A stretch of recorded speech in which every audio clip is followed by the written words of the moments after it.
اس پانی سے ہم ہر چیز کو زندہ رکھتے ہیں، زندہ کرتے ہیں۔ اب ہر چیز کو زندگی عطا کرنا یہ نسبت ہے، اس نسبت کی وجہ سے خالق کائنات نے پانی کو مبارک کہا ہے، پانی کو مبارک کہا ہے۔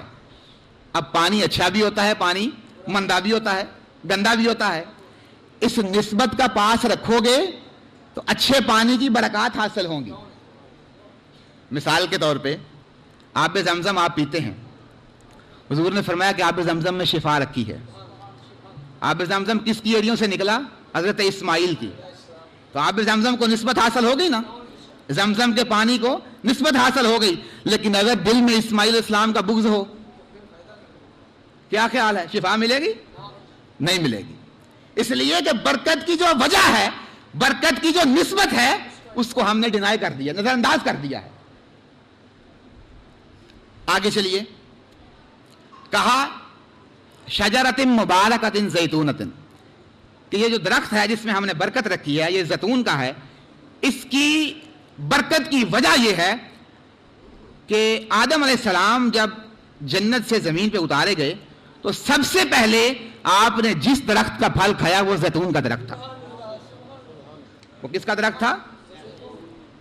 سب سے پہلے نبی جس درخت کو کھاتا ہے، نبی کے اس درخت کے قریب جانے، اس درخت کو کھانے کی وجہ سے درخت برکت والا بن جاتا ہے۔ اب زیتون کے درخت سے برکت حاصل کرنے کے لیے آدم علیہ السلام کی محبت دل میں ہونا لازمی ہے۔ آدم علیہ السلام کی محبت دل میں ہونا لازمی ہے۔ اگر آدم علیہ السلام سے بغض ہوگا تو کیا خیال ہے؟ زیتون کا درخت کو فائدہ دے گا؟ کوئی فائدہ نہیں دے گا۔ اتا قطرہ خوب آئیے گا۔ آگے چلیے، ان اول بیت وضع للناس للذی ببکۃ مبارکا، کہ مکہ شریف کو ہم نے مبارک بنایا، برکت والا بنایا۔ اس کی برکت کی وجہ کیا ہے؟ اس میں حجر اسود ہے، اور حجر اسود خدا کا ہاتھ ہے، حضور نے فرمایا اپنی شان کے مطابق۔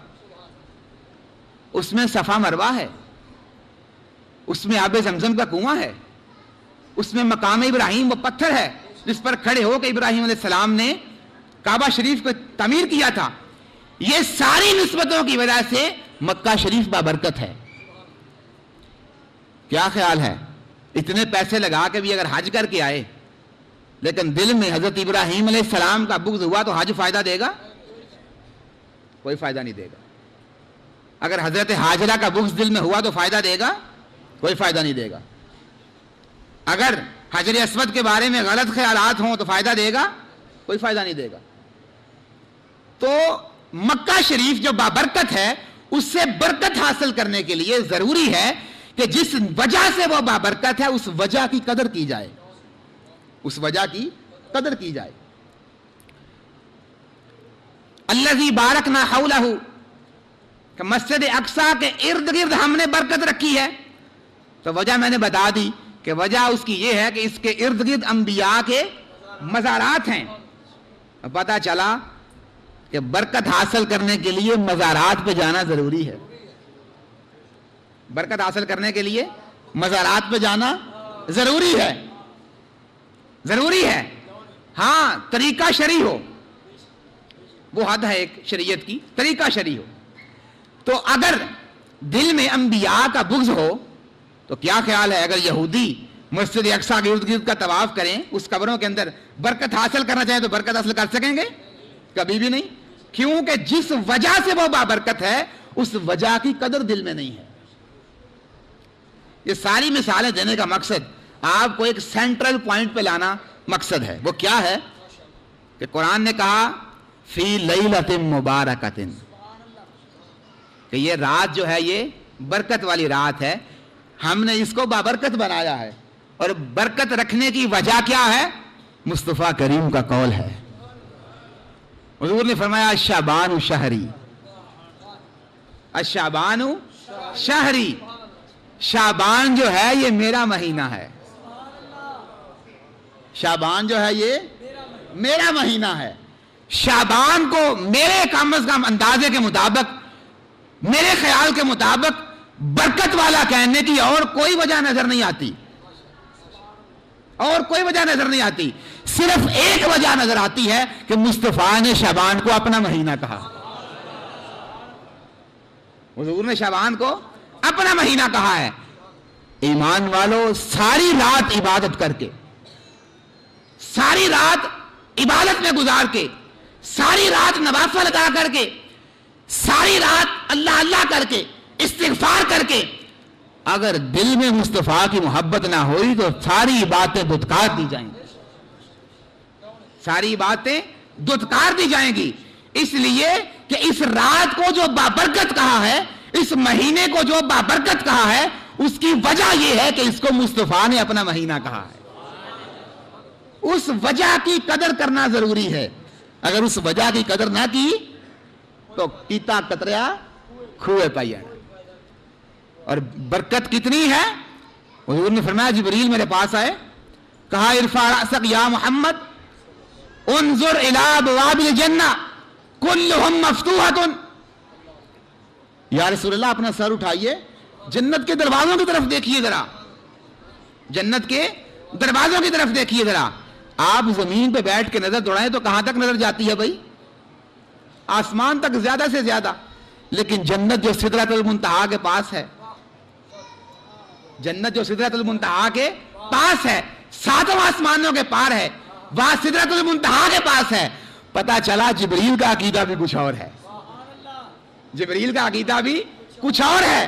جبریل کا عقیدہ ایمان والا ہے، اور جبریل ایمان سکھانے والے ہیں کہ مصطفیٰ زمین پر بیٹھے نظر اٹھائیں تو عرش اولا تک نظر جاتی ہے، نظر نیچے کریں تو تحت الثری تک نظر جاتی ہے. تو کہا حضور اپنا سر اٹھائیے، جنت کے دروازوں کی طرف دیکھیے. آج کی رات خالق کی کائنات نے سارے کے سارے کھول دیے. کلہم مفتوحۃ فی ہذہ اللیل. آج کی رات میں سارے کے سارے دروازے کھول دیے ہیں. اور یا رسول اللہ انظر الی باب الاول ملک ینادی طوبی لمن رکع فی ہذہ اللیلہ. ذرا پہلے دروازے کے بواب کو دیکھیے، فرشتہ صدا لگا رہا ہے. کیا؟ طوبی لمن رکع فی ہذہ اللیل. خوشخبری اس کے لیے جس نے آج رات رکوع میں گزاری. انظر الی باب الثانی ملک ینادی طوبی لمن سجد فی ہذہ اللیل. دوسرے دروازے کی طرف دیکھیے، فرشتہ صدا لگا رہا ہے، کہتا ہے خوشخبری اس کے لیے جس نے آج رات سجدے میں گزاری. انظر الی باب الثالث ملک ینادی طوبی لمن دعا فی ہذہ اللیلہ. تیسرے دروازے کی طرف دیکھیے یا رسول اللہ، فرشتہ کہہ رہا ہے خوشخبری اس کے لیے جس نے آج رات اپنے مالک سے مانگ لیا. انظر الی باب الرابع ملک ینادی طوبی للذاکرین فی ہذہ اللیلہ. خوشخبری ذکر کرنے والوں کے لیے جو آج رات ذکر کریں گے. تسلسل کے ساتھ یا رسول اللہ پانچویں دروازے کی طرف دیکھیے، فرشتہ صدا لگا رہا ہے طوبی للمسلمین فی ہذہ اللیل. یہ سارے تو اسپیسیفک تھے، سارے تو مخصوص تھے. عام اعلان یہ ہے کہ سارے مسلمانوں کے لیے آج رات ہم نے خوشخبری سنا دی ہے. یا رسول اللہ آگے دیکھیے، فرشتہ کہہ رہا ہے طوبی لمن بکا من خشیت اللہ تعالی فی ہذہ اللیل. خوشخبری اس کے لیے جو آج رات اللہ کے خوف سے رویا، اس کے لیے خوشخبری ہے، اس کے لیے خوشخبری ہے. اور قرآن بتاتا ہے خوشخبری کیا ہے. وَلِمَنْ خَافَ مَقَامَ رَبِّهِ جَنَّتَانِ. جو اپنے رب کے حضور کھڑا ہونے سے ڈر گیا، اس کو انعام میں رب تعالیٰ 2 جنتیں عطا کرے گا. یا رسول اللہ ساتویں دروازے کی طرف دیکھیے. جنت کے 8 دروازے ہیں نا، 7ویں دروازے کی طرف دیکھیے، ملک ینادی هل من سائل فیعطی لہ. فرشتہ پکار کے کہہ رہا ہے کیا ہے کوئی مانگنے والا کہ اسے عطا کیا جائے. انظر الی باب الثامن ملک ینادی هل من مستغفر فیغفر لہ. 8ویں دروازے کی طرف دیکھیے، فرشتہ پکار کے کہہ رہا ہے کیا ہے کوئی بخشش مانگنے والا کہ اس کو معاف کر دیا جائے. حضور فرماتے ہیں کہ جب جبریل نے یہ بات کہی تو میں نے جبریل سے پوچھا کہ جبریل یہ صدائیں کب تک لگتی رہیں گی، یہ صدائیں آج رات کب تک لگتی رہیں گی. جبریل کہنے لگے الی طلوع الفجر. یا رسول اللہ طلوع فجر تک یہ صدائیں لگتی رہیں گی. اور خوشخبری آپ کے لیے یہ ہے خوشخبری آپ کے لیے یہ ہے کہ اگر گناہگار کے گناہ قبیلہ بنو کلب کی بکریوں کے بالوں سے بھی زیادہ ہوں تو رب تعالیٰ سارے کے سارے معاف فرما دے گا، سارے کے سارے معاف فرما دے۔ اس حدیث کو بھی متفق علیہ ولی نے اپنی کتاب میں نقل کیا ہے، حضور غوث العظم نے غنیت الطالبین میں نقل کیا ہے۔ تو آج کی رات بابرکت رات ہے، دل میں اس بابرکت رات کی برکت والی ہونے کی وجہ جو ہے اس کی قدر دل میں رکھو اور اس رات سے برکت حاصل کرو، تو دیکھیں خدا کتنے رنگ لاتا ہے، خدا تمہیں کیسے معاف کرتا ہے، کیسے تمہیں عطا کرتا ہے۔ خالق کائنات ہمیں اس رات کی قدر کرنے کی توفیق عطا فرمائے۔ وآخر دعوانا ان الحمدللہ رب العالمین۔